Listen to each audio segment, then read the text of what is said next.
Social மீடியாவில் famous ஆகிறவங்கள பார்த்து ஒரு பொறாமை இருந்துக்கிட்டே இருக்குது.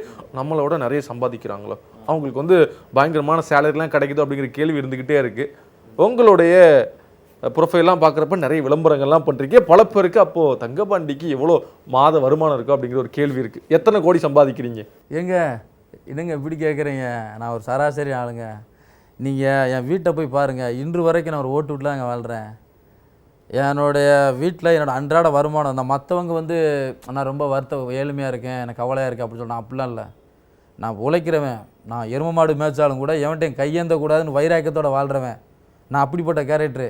நான் ஓட்டு வீட்டில் தான் வாழ்கிறேன். இப்போ கூட என்னோடய வீடை ஒரு நல்ல முறையில் வீடு என் ஊர் கும்மாப்பட்டியில் தங்கப்பாண்டி வீடு எப்படி இருக்குது நீங்கள் நேரடியாக கலாய்வு பண்ணி பாருங்கள். சாதாரண சரி ஒரு ஓட்டு வீட்டில் தான் வாழ்கிறேன்.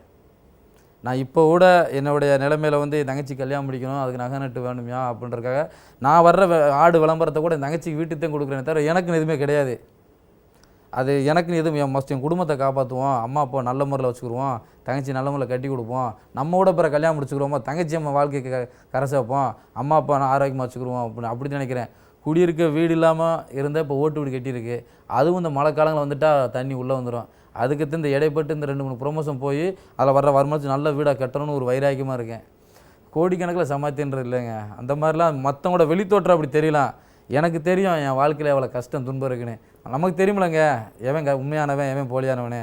அதனால் என் கையை கூட பாருங்கள், மாடு மேய்ச்சி எப்படி இருக்குன்னு.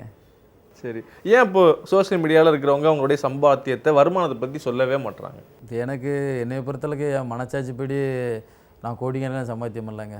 லட்சக்கணக்கில் கிடையாதுங்க. நான் அப்படிலாம் இல்லைங்க. அந்த மாதிரிலாம் இல்லைங்க. அப்படி இருந்தால் நானே இன்றைக்கி எருமை மாடு மேய்க்கிற விட்டுட்டு ஒரு பால் பண்ணி ஆரம்பிச்சிருவேனே. அப்படி இல்லை, இப்போ வரைக்கும் இல்லை. இனி வருங்காலத்தில் நடந்தால் நல்லது.